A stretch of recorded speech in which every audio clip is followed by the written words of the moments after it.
Hi friends, എല്ലാവർക്കും Mailanji ന്റെ പുതിയൊരു വീഡിയോയിലേക്ക് സ്വാഗതം. ഞാൻ ശിശിര. ഇന്ന് നമ്മൾ ഡിസ്കസ് ചെയ്യാൻ പോകുന്നത് SSLC കുട്ടികളുടെ ഇംഗ്ലീഷ് ചാപ്റ്ററിലെ സ്കോളർഷിപ്പ് ജാക്കറ്റ് എന്ന ആ ഒരു പാഠഭാഗമാണ്. അതൊരു ഷോർട്ട് സ്റ്റോറിയാണ്. അപ്പോൾ ഈ ഒരു ഷോർട്ട് സ്റ്റോറി പരിചയപ്പെടുന്നതിന് മുന്നേ നമ്മുടെ ഇന്നത്തെ ഈ ഒരു വീഡിയോയിലേക്ക് എല്ലാ കൂട്ടുകാർക്കും സ്വാഗതം.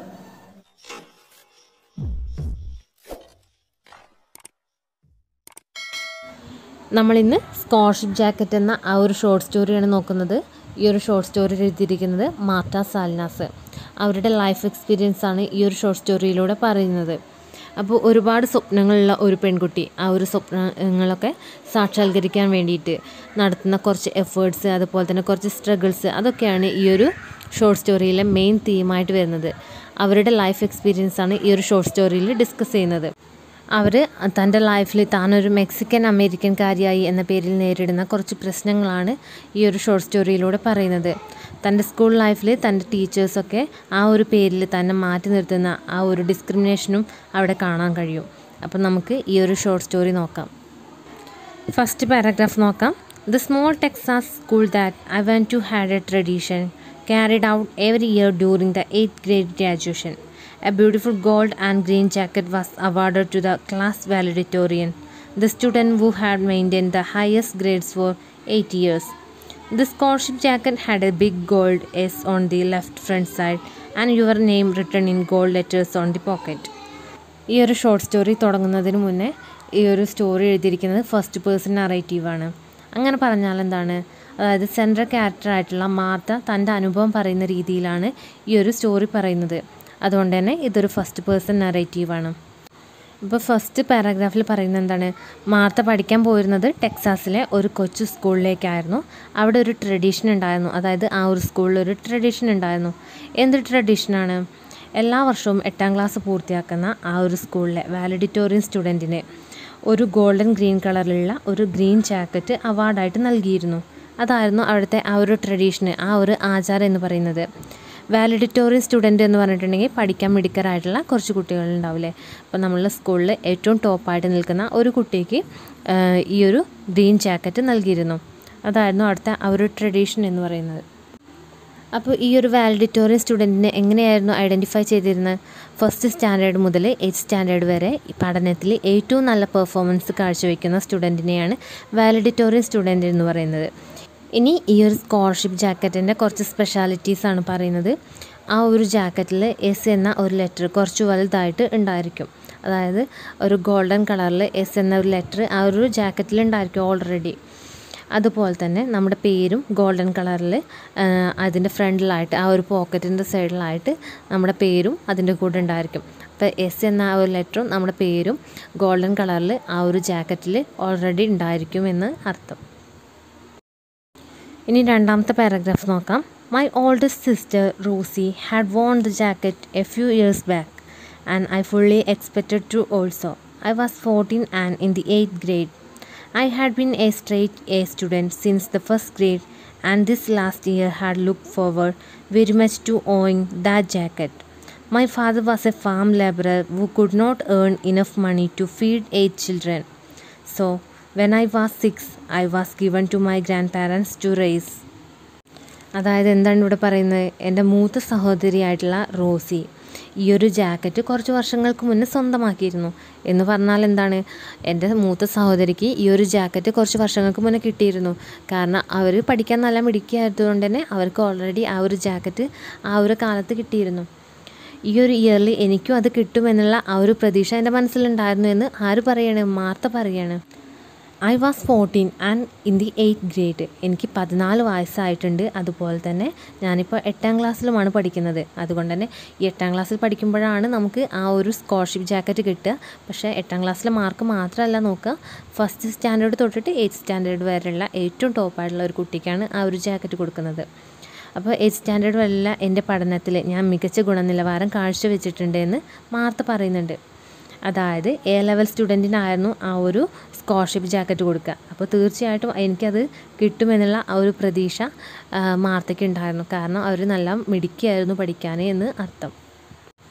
കാരണം അവർ ആ ഒരു A ലെവൽ സ്റ്റുഡൻറ്റിൻ്റെ ആ ഒരു ക്വാളിഫിക്കേഷനൊക്കെ നേടിയിട്ടുണ്ടായിരുന്നു. അവർക്ക് എല്ലാത്തിലും നല്ല ആവറേജിൽ കൂടുതൽ മാർക്ക് ഉണ്ടായിരുന്നു. അപ്പോൾ ഈ ഒരു വർഷം ഈ ഒരു ഇയറിൽ ആ ഒരു ജാക്കറ്റ് തനിക്ക് സ്വന്തമാക്കാൻ കഴിയുമെന്നുള്ള പ്രതീക്ഷ മാർത്തയ്ക്ക് ഉണ്ടായിരുന്നു. എൻ്റെ ഫാദർ ഒരു ഫാം ലേബററായിരുന്നു, അതായത് ഒരു കർഷക തൊഴിലാളി. കർഷകനായിരുന്നില്ല, കർഷക തൊഴിലാളിയായിരുന്നു. കാരണം എന്താണ് അങ്ങനെ പറയാനുള്ള അത് തമ്മിലുള്ള വ്യത്യാസം എന്താണ്? കർഷകനാണെങ്കിൽ നമ്മുടെ സ്വന്തം സ്ഥലത്ത് നമ്മൾ കൃഷി ചെയ്തുണ്ടാക്കുന്നത്, അങ്ങനെയുള്ളവരെ നമ്മൾ കർഷകൻ എന്ന് പറയാം. കർഷക തൊഴിലാളി എന്ന് എടുത്തു പറയുമ്പോൾ അവരുടെ സ്വന്തം സ്ഥലത്തല്ല അവർ കൃഷി ചെയ്തിരുന്നത്, മറ്റൊരാളുടെ സ്ഥലത്ത് പണിയെടുക്കുന്ന അത്തരത്തിലുള്ള ഒരാളായിരുന്നു അവളുടെ ഫാദർ എന്ന് പറയുന്നത്. അതുകൊണ്ട് തന്നെ ഞങ്ങൾ 8 മക്കളെ നോക്കാൻ അദ്ദേഹത്തിന് കുറച്ച് ബുദ്ധിമുട്ടുണ്ടായിരുന്നു. അത് ഒരു 8 മക്കളാണ് എന്ന് ആ ഒരു ലൈനിൽ നിന്ന് നമുക്ക് മനസ്സിലാക്കാം. അപ്പോൾ ഈ ഒരു 8 മക്കളെ ഈ ഒരു കർഷക തൊഴിലാളി ആയതുകൊണ്ട് തന്നെ അത്രയും വളരെ കുറഞ്ഞ പണേ കിട്ടുള്ളൂ. അപ്പോൾ 8 പേരെ പഠിപ്പിച്ച് വലുതാക്കാൻ കുറച്ച് ബുദ്ധിമുട്ടുള്ള കാര്യമാണ്. അപ്പോൾ കുറച്ച് ക്യാഷിൻ്റെ ആ ഒരു പ്രോബ്ലത്തിലൊക്കെ കുറച്ച് ബുദ്ധിമുട്ടുണ്ടായിരുന്നു. അപ്പോൾ ഫിനാൻഷ്യലി ഇങ്ങനൊരു പ്രോബ്ലം കാരണം ഞാൻ എൻ്റെ ഗ്രാൻഡ് പാരൻസിൻ്റെ കൂടെയാണ് എൻ്റെ 6ാം വയസ്സ് മുതൽ താമസിക്കുന്നത്. അവരാണ് എന്നെ പഠിപ്പിക്കുന്നതും എന്നെ നോക്കുന്നതൊക്കെ. ഇനി 3ാമത്തെ പാരഗ്രാഫാണ് നോക്കുന്നത്. We could not participate in sports at school because there were registration fees, uniform costs and trips out of town. So, even though our family was quite agile and athletic, we would never be a school sports jacket for us. This one, the scholarship jacket, was our only chance. ഈ ഒരു പാരഗ്രാഫിൽ എന്താണ് പറയുന്നത്? ഞങ്ങൾക്ക് ഒരിക്കലും സ്കൂളിലെ ആ ഒരു sports കോമ്പറ്റീഷനിലൊന്നും പങ്കെടുക്കാൻ സാധിച്ചിരുന്നില്ല. കാരണം എന്തായിരുന്നു? പാർട്ടിസിപ്പേറ്റ് ചെയ്യുക എന്ന് പറഞ്ഞിട്ടുണ്ടെങ്കിൽ പങ്കെടുക്കുക. രജിസ്ട്രേഷൻ ഫീസ്, അതുപോലെ തന്നെ യൂണിഫോമിൻ്റെ ആ ഒരു കോസ്റ്റ്, പിന്നെ ട്രിപ്പ് ഔട്ട് ഓഫ് ടൗണിലേക്കുള്ള ആ ഒരു യാത്ര, ഇത്രയും പണമൊന്നും ഞങ്ങളുടെ കയ്യിൽ എടുക്കാനുണ്ടായിരുന്നില്ല. അതുകൊണ്ട് തന്നെ ഞങ്ങൾക്ക് ആ ഒരു സ്പോർട്സ് കോമ്പറ്റീഷനിലൊന്നും പങ്കെടുക്കാനും സാധിച്ചിട്ടുണ്ടായിരുന്നില്ല. എൻ്റെ ഫാമിലിയിലുള്ളവരൊക്കെ അത്ലറ്റിക്സ് ആയിരുന്നെങ്കിൽ കൂടിയും അവർക്ക് ആർക്കും തന്നെ ഈ ഒരു സ്കൂൾ സ്പോർട്സ് ജാക്കറ്റ് ഉണ്ടായിരുന്നില്ല. എല്ലാവരുടെയും പ്രതീക്ഷ എന്ന് പറയുന്നത് ആ ഒരു സ്കൂളിൽ നിന്ന് കിട്ടുന്ന ആ ഒരു സ്കോളർഷിപ്പ് ജാക്കറ്റിലായിരുന്നു. അപ്പോൾ എല്ലാവരും അത് കിട്ടുമെന്നുള്ള ആ ഒരു പ്രതീക്ഷയിലായിരുന്നു എല്ലാവരും നിന്നിരുന്നത്. ആർക്കും സ്വന്തമായിട്ട് സ്പോർട്സ് ജാക്കറ്റൊന്നും ഉണ്ടായിരുന്നില്ല. ഇനി 4ാമത്തെ പാരഗ്രാഫ് നോക്കാം. In May, close to graduation, spring fever had a struck as usual with a vengeance. No one paid any attention in class. Instead, we started out of the windows and at each other, wanting to speed up the last few weeks of school. I despaired every time I looked in the mirror. അപ്പോൾ എന്താണ് 4ാമത്തെ പാരഗ്രാഫിൽ പറയുന്നത്? May മാസമായി തുടങ്ങിയിരുന്നു. അപ്പോൾ ആ ഒരു സമയത്താണ് graduation close ചെയ്യുന്നത്, അതായത് സ്കൂൾ അടയ്ക്കുന്നത്. എക്സാമും കാര്യങ്ങളൊക്കെ വരുന്ന ആ ഒരു ടൈമിനെയാണ് ഇവിടെ ഉദ്ദേശിക്കുന്നത്. ആ ഒരു സമയത്ത് അവിടെ കാലാവസ്ഥയിൽ വന്ന ആ ഒരു മാറ്റം കാരണം എല്ലാവർക്കും ഏകദേശം പനിയൊക്കെ വന്നു, ഫീവർ വന്നു. അതായത് ആ ഒരു ടൈമിൽ കാലാവസ്ഥയ്ക്ക് ചെറിയ വ്യതിയാനം ഉണ്ടായപ്പോൾ എല്ലാവർക്കും ഫീവർ വന്നു. No one paid any attention in class. ആരും തന്നെ ക്ലാസ്സിൽ ശ്രദ്ധിച്ചിരുന്നില്ല. പകരം എന്താണ് എല്ലാവരും ചെയ്തിരുന്നത്? ജനലിലൂടെ പുറത്തേക്ക് നോക്കിയിരിക്കും. എന്തിനാണ്? പുറത്തുള്ള കാഴ്ചകളൊക്കെ കണ്ട് വെറുതെ ചുമ്മാ പുറത്തേക്ക് നോക്കിയിരിക്കും. ആ ഒരു സമയത്ത് ആരും ക്ലാസ് ഒന്നും ശ്രദ്ധിച്ചിരുന്നില്ല. എല്ലാവരെയും പോലെ ആ ഒരു സമയത്ത് മാർത്തി എന്താ ചിന്തിച്ചിരുന്നത്? പെട്ടെന്ന് നമുക്ക് കഴിയാൻ സ്കൂൾ അടയ്ക്കാനുള്ള ആ ഒരു കുറച്ച് വീക്സ് ഉണ്ട്, അപ്പോൾ ആ ഒരു ആഴ്ചകളും കൂടി പെട്ടെന്നൊന്ന് കഴിഞ്ഞ് പോയിരുന്നെങ്കിൽ എന്ന് മാർത്തിയും ആഗ്രഹിച്ചു. I despaired every time looked in mirror. അതായത് കണ്ണാടിയിൽ നോക്കുന്ന ഓരോ സമയത്തും എനിക്ക് വല്ലാത്തൊരു നിരാശ തോന്നുമായിരുന്നു. അപ്പോൾ എന്തായിരുന്നു അവരുടെ ആ ഒരു നിരാശയ്ക്കുള്ള കാരണം? അവർ വല്ലാതെ മെലിഞ്ഞ് തിന്നായിട്ട് പെൻസിൽ പോലെയായിരുന്നു. അതുകൊണ്ട് തന്നെ എല്ലാവരും അവർ വിളിച്ചിരുന്നത് ബീൻ പോൾ എന്നോ അല്ലെങ്കിൽ സ്ട്രിങ് ബീൻ എന്നോ ആയിരുന്നു. ബീൻ പോൾ എന്ന് പറഞ്ഞിട്ടുണ്ടെങ്കിൽ നമ്മൾ ഈ ഒരു പയറൊക്കെ കുഴിച്ചിടുന്ന സമയത്ത് അത് വളർന്ന് പന്തലിക്കാൻ വേണ്ടിയിട്ട് നമ്മൾ ഒരു കോല് കുത്തി കൊടുക്കും അല്ലേ? ആ ഒരു പയറിൻ്റെ ആ ഒരു നാട്ടയെയാണ് ബീൻ പോൾ എന്ന് പറയുന്നത്. അതുപോലെ സ്ട്രിങ് ബീൻ എന്ന് പറഞ്ഞിട്ടുണ്ടെങ്കിൽ നമ്മൾ ഒരു ചരടിൽ പറ്റിപ്പിടിച്ച് വളരുന്ന അത്തരത്തിലുള്ള ഒരു ഇതിനെയാണ് സ്ട്രിങ് എന്ന് പറയുന്നത്. അപ്പോൾ ഒരു കട്ടിയില്ലാത്ത നേർത്ത എന്നുള്ള ആ ഒരു നൂല് പോലെ ചരട് പോലെ ആ ഒരു മീനിങ് ആണ് അവിടെ കൊടുക്കുന്നത്. അപ്പോൾ രണ്ടും അവർ തടിയില്ലാത്തത് കൊണ്ട് അവർ വിളിക്കുന്ന അവരുടെ ആ ഒരു നിക് നെയിമായിരുന്നു. അങ്ങനെ ഈ ഒരു കാര്യങ്ങളൊക്കെ ആലോചിച്ച് അവർ അവരുടെ ആ ഒരു ഹിസ്റ്ററി പീരീഡിൽ നിന്ന് ജിമ്മിൻ്റെ പീരീഡിലേക്ക്, അതായത് ഹിസ്റ്ററി പീരീഡ് കഴിഞ്ഞ് ജിമ്മിൻ്റെ ആ ഒരു പീരീഡിലേക്ക് പോവുമായിരുന്നു. അതായത് ആ ഒരു ക്ലാസ്സിലേക്ക് പോകുമായിരുന്നു. എങ്ങനെയാണ് എത്തിയത്? വളരെ അലസമായിട്ട് ഒരു ആബ്സെൻറ്റ് മൈൻഡോട് കൂടിയിട്ടാണ് അവർ ആ ഒരു ക്ലാസ്സിലേക്ക് പോകുന്നത്. കാരണം അവരുടെ ശ്രദ്ധ മുഴുവനും അവരുടെ ആ ഒരു മെലിഞ്ഞ പ്രകൃതം അതൊക്കെ ആലോചിച്ചിട്ട് ഓരോരുത്തർ അവരെ കളിയാക്കി വിളിക്കുന്നതൊക്കെ ആലോചിച്ചിട്ടായിരുന്നു അവരുടെ ആ ഒരു ശ്രദ്ധ മുഴുവനും.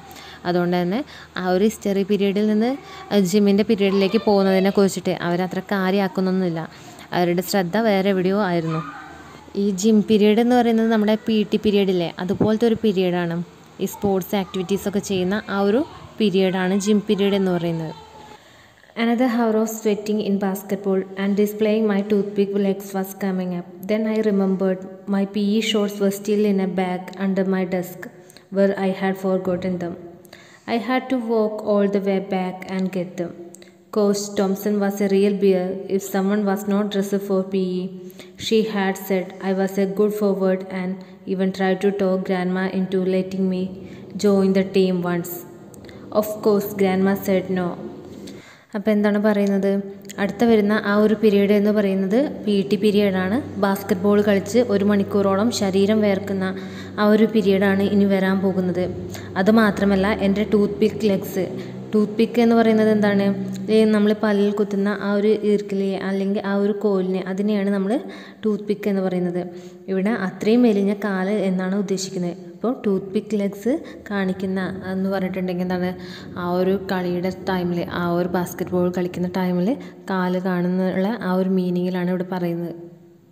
അതായത് ബാസ്കറ്റ്ബോൾ കളിച്ച് വേർക്കുന്നതും അതുപോലെ തന്നെ മെലിഞ്ഞ എൻ്റെ കാലുകളും ഡിസ്പ്ലേ ചെയ്യുന്ന ആ ഒരു ടൈമാണ് ഇനി വരാൻ പോകുന്നത്. അതാണ് ആ ഒരു ജിം പീരീഡ് എന്ന് പറയുന്നത്. Then I remembered my PE shorts were still in a bag under my desk where I had forgotten them. ഇപ്പോഴാണ് ഞാൻ ഓർക്കുന്നത് എനിക്കിടാനുള്ള ആ ഒരു PE ഷോർട്സ് ഞാൻ എൻ്റെ ബാഗിൽ, ക്ലാസ് റൂമിലുള്ള ബാഗിൽ വെച്ചിട്ട് മറന്നിട്ടുണ്ട്. അപ്പോൾ അത് ഡെസ്കിൻ്റെ താഴെയാണ് ഇരിക്കുന്നത്, അവിടെ പോയി അത് എടുക്കണം എന്നുള്ള കാര്യം അപ്പോഴാണ് ഓർക്കുന്നത്. നമ്മൾ നേരത്തെ പറഞ്ഞു മാർത്ത വളരെ ആബ്സെൻറ്റ് മൈൻഡഡ് ആയിട്ടാണ് നടന്നു വന്നിരുന്നതെന്ന്. അപ്പോൾ അവളുടെ ശ്രദ്ധ എവിടെയൊന്നും ആയിരുന്നില്ല. അതുകൊണ്ട് തന്നെ അവൾ ആ ഒരു PE ഷോർട്സ് എടുക്കാൻ വേണ്ടിയിട്ട് മറന്നു. അപ്പോൾ ആ ഒരു ഷോർട്സ് എടുക്കാൻ വേണ്ടിയിട്ട് ഇനി തിരിച്ച് ക്ലാസ് റൂമിലേക്ക് തന്നെ നടക്കണം. അപ്പോൾ ഇതുവരെ നടന്നിട്ടുള്ള അത്രയും ദൂരം തിരിച്ച് നടക്കണം എന്നോർത്തിട്ടുള്ള ആ ഒരു ബുദ്ധിമുട്ട് അവൾക്കുണ്ടായിരുന്നു. അവരുടെ ആ ഒരു ഫിസിക്കൽ എഡ്യൂക്കേഷൻ്റെ കോച്ചായിരുന്നു തോംസൺ എന്ന് പറയുന്നത്. അയാൾ എങ്ങനെയുള്ള ക്യാരക്ടറായിരുന്നു, വളരെ ദേഷ്യത്തോടെ, അതായത് കുട്ടികൾ വേണ്ട വിധത്തിൽ ഡ്രസ്സ് ചെയ്തിട്ടില്ലെങ്കിൽ, നല്ല രീതിയിൽ ഡ്രസ്സ് ചെയ്തിട്ടില്ലെങ്കിൽ അയാളൊരു കരടിയെ പോലെയായിരുന്നു. അപ്പോൾ ആ ഒരു ഷോർട്സ് ഇടാതെ അവൾക്കൊരിക്കലും ആ ഒരു ജിം പീരീഡ് അറ്റൻഡ് ചെയ്യാൻ കഴിയില്ലായിരുന്നു. അത്രയും ഭയപ്പെടുന്ന ആ ഒരു പ്രകൃതമാണ് അയാളുടെ നിന്ന് നമുക്ക് മനസ്സിലാക്കാം. കാരണം ഒരു കരടിയെ പോലെ എന്ന് പറയുമ്പോൾ തന്നെ അയാളുടെ ആ ഒരു ദേഷ്യം അല്ലെങ്കിൽ അയാളുടെ ആ ഒരു പ്രകൃതം നമുക്ക് ആ ഒരു ഡയലോഗിൽ നിന്ന് നമുക്ക് മനസ്സിലാക്കാം. അത്രയും ദേഷ്യം ഉണ്ടെങ്കിൽ കൂടിയും അവർ നല്ലൊരു കോച്ചായിരുന്നു എന്ന് അവൾ പറയുന്നുണ്ട്. അതിനുള്ള ഒരു കാരണം കൂടെ പറയുന്നുണ്ട്. ഞാനൊരു ഫോർവേഡ് പ്ലെയറാണെന്നും, അതായത് മുൻനിരക്കളിക്കാരിയാണെന്നും, എന്നെ സ്കൂൾ ടീമിലേക്ക് ജോയിൻ ചെയ്യിപ്പിക്കണമെന്നും ഒരിക്കൽ എൻ്റെ ഗ്രാൻഡ്മയോട് ആര് പറഞ്ഞിരുന്നു? ഈ ഒരു കോച്ച് പറഞ്ഞിരുന്നു. അതായത് അവൾക്ക് കളിക്കാൻ നല്ലൊരു ടാലൻ്റ് ഉണ്ടെന്നും അതുകൊണ്ട് തന്നെ അവളെ സ്കൂൾ ടീമിലേക്ക് ജോയിൻ ചെയ്യിപ്പിക്കണമെന്നും അവളുടെ ഗ്രാൻഡ് മദറിനോട് ഈ ഒരു കോച്ച് പറഞ്ഞിരുന്നു. ആ ഒരു സമയത്ത് തന്നെ ഗ്രാൻഡ് മദർ സെഡ് നോ, അതായത് നോ, നടക്കില്ല എന്നുള്ള കാര്യം ഗ്രാൻഡ് മദർ അറിയിച്ചു. അടുത്ത് നമ്മൾ 5ാമത്തെ പാരഗ്രാഫാണ് നോക്കുന്നത്. I was almost back at my classroom door when I heard voice raised in anger, as if in some sorts of argument. I stopped. I didn't mean to eavesdrop. I just hesitated, not knowing what to do. I needed those shorts and I was going to be late, but I didn't want to interrupt an argument between my teachers. I recognized the voice, Mr. Smith, my history teacher, and Mr. Brown, my maths teacher. They seemed to be arguing about me. I could not believe it. അപ്പോൾ എന്താണ് പറയുന്നത്? I was almost back at my classroom door when I heard the voice raised in anger. ഞാൻ ഏകദേശം എൻ്റെ ആ ഒരു class റൂമിൻ്റെ അടുത്തെത്തിയിരുന്നു. അപ്പോഴാണ് ക്ലാസ്സിൻ്റെ അടുത്ത് നിന്ന്, അതായത് ക്ലാസ് റൂമിൻ്റെ അകത്ത് നിന്ന് ഒരു വോയിസ് കേൾക്കുന്നത്. എന്ത് വോയിസായിരുന്നു? ദേഷ്യത്തോടെയുള്ള ഒരാളുടെ ആർഗ്യുമെൻറ്റ്, അതായത് ആരൊക്കെയോ സംസാരിക്കുന്നതായിരുന്നു കേട്ടിരുന്നത്. വളരെ ഹാർഷായിട്ടായിരുന്നു അവർ സംസാരിക്കുന്നത്. ഐ സ്റ്റോപ്ഡ്, ഞാൻ അവിടെ തന്നെ നിന്നു. ആ ഒരു വോയിസ് കേട്ട സമയത്ത് ഞാൻ അവിടെ തന്നെ നിന്നു. ഐ ഡിഡൻറ്റ് മീൻ ടു എവ്സ്ഡ്രോപ്പ് എന്ന് പറഞ്ഞിട്ടുണ്ടെങ്കിൽ ഒളിഞ്ഞു കേൾക്കുക. ഞാൻ ഒരിക്കലും അവരുടെ ആ ഒരു കോൺവെർസേഷന് ഒളിഞ്ഞു കേൾക്കാൻ വേണ്ടിയിട്ടായിരുന്നില്ല അവിടെ നിന്നത്. അതിന് ഞാൻ താല്പര്യപ്പെടുന്നുമില്ല. I just hesitated, not knowing what to do, അതായത് മടിച്ചു നിൽക്കുകയാണ് ചെയ്തത്. ഹെസിറ്റേറ്റഡ് എന്ന് പറഞ്ഞിട്ടുണ്ടെങ്കിൽ മടിച്ചു നിൽക്കുക. അപ്പോൾ എന്താ ചെയ്യുക, അങ്ങോട്ട് പോകാൻ പറ്റുമോ എന്നുള്ള ഒരു തോന്നൽ അവൾക്കുണ്ടായതുകൊണ്ട് തന്നെ അവൾ ക്ലാസ് റൂമിൻ്റെ പുറത്ത് വെയിറ്റ് ചെയ്തു. I needed those shorts and I was going to be late. എനിക്ക് എൻ്റെ ആ ഒരു ഷോർട്സ് ആവശ്യമുണ്ടായിരുന്നു, കാരണം ഒരുപാട് ലേറ്റ് ആയിരുന്നു. ആ ഒരു ജിം പീരീഡിലെത്താൻ ഇനി വൈകും എന്നുള്ള ആ ഒരു തോന്നൽ അവൾക്കുണ്ടായി. But I didn't want to interrupt an argument between my teachers. പക്ഷേ എൻ്റെ ടീച്ചേഴ്സ് തമ്മിലുള്ള ആ ഒരു കോൺവെർസേഷന് അല്ലെങ്കിൽ അവരുടെ ആ ഒരു ആർഗ്യുമെൻറ്റ് ഇൻറ്ററപ്റ്റ് ചെയ്യാൻ ഞാൻ ആഗ്രഹിച്ചിരുന്നില്ല. ഇൻറ്ററപ്റ്റ് ചെയ്യുക എന്ന് പറഞ്ഞിട്ടുണ്ടെങ്കിൽ തടസ്സപ്പെടുത്തുക, അതിന് ഞാൻ ആഗ്രഹിച്ചിരുന്നില്ല. I recognised the voice mister Smith, my history teacher, and mister Boone, my maths teacher. ഞാൻ ആ ഒരു ടീച്ചേഴ്സിൻ്റെ വോയിസ് ഐഡൻറ്റിഫൈ ചെയ്തു. ഒന്നെൻ്റെ ഹിസ്റ്ററി ടീച്ചറും ആയിരുന്നു, ഒന്നെൻ്റെ മാത്സിൻ്റെ ടീച്ചറും ആയിരുന്നു. They seem to be arguing about me. അവർ എന്നെക്കുറിച്ചാണ് അവിടെ തർക്കിക്കുന്നത്. എന്നെക്കുറിച്ചുള്ള എന്തോ കാര്യം പറഞ്ഞാണ് അവരവിടെ ആർഗ്യൂ ചെയ്യുന്നതെന്ന് എനിക്ക് മനസ്സിലായി. I could not believe it. എനിക്കത് വിശ്വസിക്കാൻ കഴിഞ്ഞില്ല. I still remember the feeling of shock that rooted me flat against the wall, as if I were trying to blend in with the graffiti written there. അവരുടെ ആ ഒരു conversation കേട്ടിട്ട് ഞാൻ ആകെ ഷോക്കായിപ്പോയി. ഞാൻ ആ ഒരു ചുമരിലേക്ക് ചേർന്ന് അലിയുന്നതായിട്ട് എനിക്ക് ഫീൽ ചെയ്തു. ഗ്രാഫിറ്റി എന്ന് പറഞ്ഞിട്ടുണ്ടെങ്കിൽ എന്താണ്? ചുമരിലൊക്കെ എഴുതി വെക്കുന്ന അല്ലെങ്കിൽ ചിത്രം വരയ്ക്കുന്നതിനെയൊക്കെയാണ് ഗ്രാഫിറ്റി എന്നുകൊണ്ട് ഉദ്ദേശിക്കുന്നത്. അപ്പോൾ എന്താണ് ഇവിടെ പറയുന്നത്? അവരുടെ ആ ഒരു സംസാരം കേട്ടിട്ട് ഞാൻ ആ ഒരു ചുമരിലേക്ക് ചേർന്ന് നിന്നപ്പോൾ ഞാൻ ആ ഒരു ചുമരിലേക്ക് അലിഞ്ഞു ചേരുന്നതായിട്ട് എനിക്ക് തോന്നി. അതായത് ചുമരിലുള്ള ആ ഒരു ചിത്രത്തിലേക്ക് അല്ലെങ്കിൽ അവിടെ എഴുതിയിരിക്കുന്ന ആ ഒരു ലെറ്റേഴ്സിലേക്ക്, റൈറ്റിങ്സിലേക്ക് ഞാൻ അലിഞ്ഞു ചേരുന്നതായിട്ട് എനിക്ക് ഫീൽ ചെയ്തു. അത് പേടിച്ച് ചുമരിലേക്ക് വല്ലാതെ ചേർന്ന് നിന്നു എന്നേ ഉദ്ദേശിക്കുന്നുള്ളൂ. I refused to do it. I don't care who her father is. Her grades don't even begin to compare to Martha's. I won't lie or falsify records. Martha has a straight A+ average and you know it. That was Mr. Smith and he sounded very angry. ഞാൻ അതൊന്നും ചെയ്യാൻ ഉദ്ദേശിക്കുന്നില്ല. I refused to do it. എനിക്ക് അവളുടെ father ആരായാലും അതൊരു പ്രശ്നമല്ല. അവളുടെ ഗ്രേഡ്, അതായത് മാർത്തയുടെ ഗ്രേഡുമായിട്ട് കമ്പയർ ചെയ്യുന്ന സമയത്ത് അതിൻ്റെ അടുത്ത് പോലും എത്തുന്നില്ല. അപ്പോൾ വേറെ ഏതൊരു കുട്ടിയെ മാർത്തയുമായിട്ട് കമ്പയർ ചെയ്യാണ്. I won't lie or falsify records. കള്ളം പറയാനോ അതുപോലെ തന്നെ റെക്കോർഡുകൾ തിരുത്താനോ ഒന്നും ഞാൻ റെഡിയല്ല. മാർത്തയ്ക്ക് A+ ആവറേജ് ഉണ്ടെന്ന് എനിക്കും താങ്കൾക്കും അറിയാവുന്ന ഒരു കാര്യമാണ്. ഇതൊക്കെ ആരാണ് പറയുന്നത്? ഇതൊക്കെ പറയുന്നത് സ്മിത്താണ്.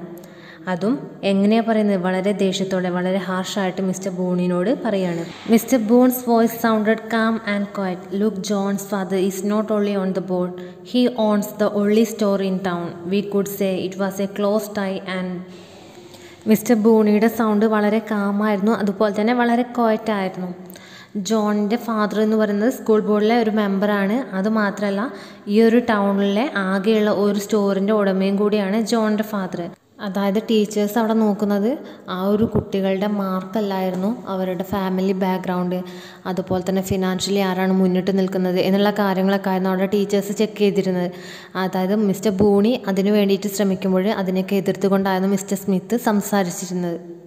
അതായത് ജോണിൻ്റെ ഫാദർ വളരെ റിച്ചും അതുപോലെ തന്നെ ഒരുപാട് സ്വാധീനവും ഉള്ള വ്യക്തിയാണെന്ന് അവരുടെ ആ ഒരു സംസാരത്തിൽ നിന്ന് നമുക്ക് മനസ്സിലാക്കാം. ഇനി 6ാമത്തെ പാരഗ്രാഫ് നോക്കാം. The pounding in my ears drowned out the rest of the words. Only a word here and there filtered through. Martha is Mexican. Resign.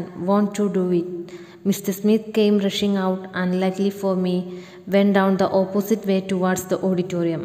So he didn't see me. അതായത് ഞാൻ ആദ്യം അവരുടെ ആ ഒരു സംസാരം കേട്ട് ഞെട്ടി ഷോക്കായി നിൽക്കായത് കൊണ്ട് തന്നെ ബാക്കി അവർ പറഞ്ഞ കാര്യങ്ങളൊന്നും തന്നെ ഞാൻ ശ്രദ്ധിച്ചില്ല, അല്ലെങ്കിൽ അതെനിക്ക് കേൾക്കാൻ കഴിയില്ലായിരുന്നു. പിന്നെ ഞാൻ കേട്ടത് എന്തായിരുന്നു? അവിടെ ഇവിടെയും ആയിട്ട് അവർ പറയുന്ന കുറച്ച് കാര്യങ്ങളായിരുന്നു. എന്തൊക്കെ കാര്യങ്ങളാണ് കേട്ടത്? Martha is Mexican, resign, won't to do it. Martha മെക്സിക്കനാണ്, അതുപോലെ രാജിവെക്കും, ചെയ്യില്ല, അങ്ങനെ കുറച്ച് വേർഡ്സ് മാത്രമായിരുന്നു ഞാൻ കേട്ടത്. മിസ്റ്റർ സ്മിത്ത് പുറത്തേക്ക് വരുന്നുണ്ടായിരുന്നു, വളരെ കുതിച്ചിറങ്ങി വരുമായിരുന്നു. അതായത് അവിടെ നിന്ന് വളരെ ഹാർഷായി സംസാരിച്ച് ആ ഒരു ദേഷ്യത്തിൽ പെട്ടെന്ന് പുറത്തേക്ക് ഇറങ്ങി വന്നു. ബട്ട് അദ്ദേഹം എന്നെ കണ്ടില്ല, കാരണം ഞാൻ നിൽക്കുന്നതിൻ്റെ ഓപ്പോസിറ്റ് ആയിട്ടാണ് അദ്ദേഹം പോയത്, ആ ഒരു ഓഡിറ്റോറിയത്തിൻ്റെ ആ ഒരു സൈഡിലൂടെ. അതുകൊണ്ട് തന്നെ ഞാൻ നിൽക്കുന്നത് അദ്ദേഹം കണ്ടിട്ടുണ്ടായിരുന്നില്ല.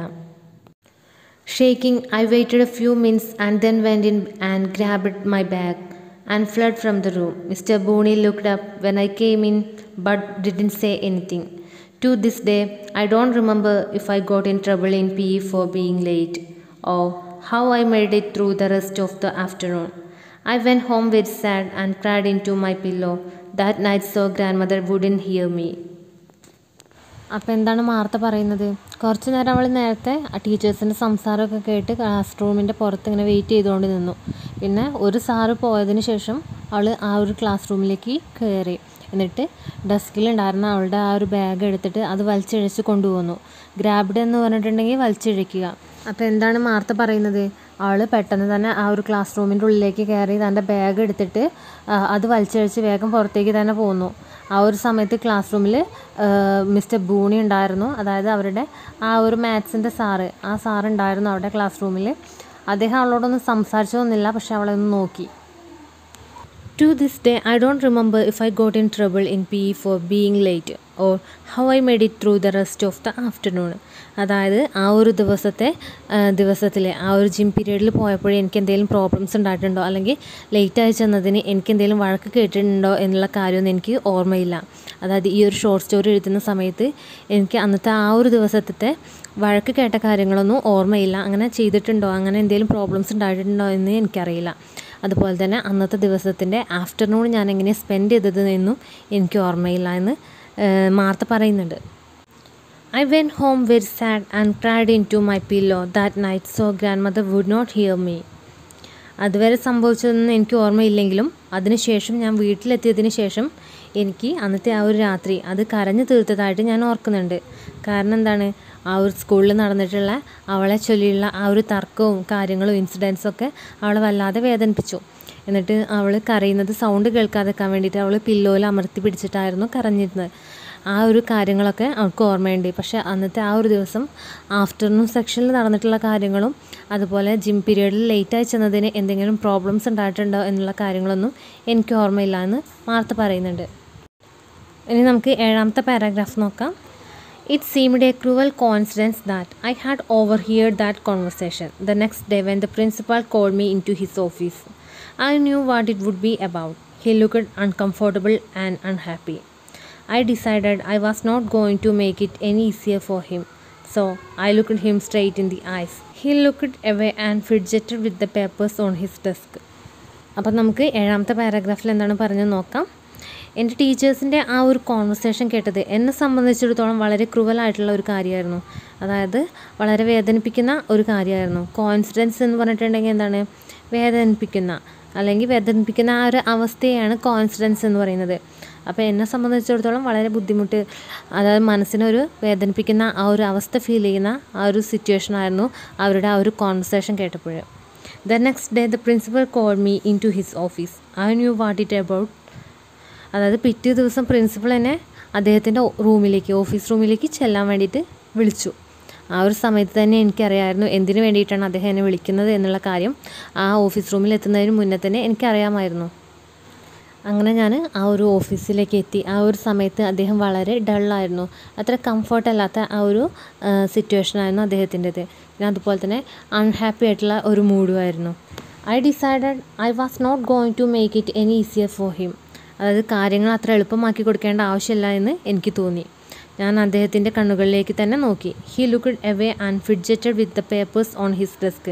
അദ്ദേഹം വളരെ അസ്വസ്ഥനായിരുന്നു. അതുപോലെ തന്നെ അദ്ദേഹം അസ്വസ്ഥത കൊണ്ട് തൻ്റെ മേശപ്പുറത്തുള്ള ആ ഒരു പേപ്പേഴ്സൊക്കെ ചുരുട്ടി കൂട്ടി തൻ്റെ ആ ഒരു അസ്വസ്ഥത പ്രകടിപ്പിച്ചു. അതായത് നമുക്ക് ദേഷ്യം വരുന്ന സമയത്ത് അല്ലെങ്കിൽ ഇറിറ്റേഷൻ വരുന്ന സമയത്ത് നമ്മൾ പേപ്പറൊക്കെ ചുരുട്ടി നമ്മുടെ ആ ഒരു ദേഷ്യം തീർക്കില്ലേ, അതുപോലത്തെ ഒരു അവസ്ഥയായിരുന്നു. ഫിഡ്ജറ്റഡ് എന്ന് പറഞ്ഞിട്ടുണ്ടെങ്കിൽ എന്താണ്, എക്സ്പ്രസ്ഡ് ഹിസ് ഡിസ്ട്രസ്, അതായത് അദ്ദേഹത്തിൻ്റെ ആ ഒരു നിരാശ അല്ലെങ്കിൽ അദ്ദേഹത്തിൻ്റെ ആ ഒരു മാനസികാവസ്ഥ എക്സ്പ്രസ് ചെയ്യുന്നതിനാണ് ഫിഡ്ജറ്റഡ് എന്ന് പറയുന്നത്. Martha, he said, there has been a change in policy this year regarding the scholarship jacket. As you know, it has always been free. He cleared his throat and continued. This year, the board has decided to charge $15, which still won't cover the complete cost of the jacket. അപ്പോൾ ഈ ഒരു പാരാഗ്രാഫിൽ എന്താണ് പറയുന്നത്, Martha he side, അദ്ദേഹം എന്നെ വിളിച്ചിട്ട് പറഞ്ഞു ഇപ്രാവശ്യം നമ്മുടെ ആ ഒരു സ്കോളർഷിപ്പ് ജാക്കറ്റിൻ്റെ റൂൾസിൽ കുറച്ച് വ്യത്യാസം വന്നിട്ടുണ്ട്. എന്ത് വ്യത്യാസമാണ് വന്നിട്ടുള്ളത്?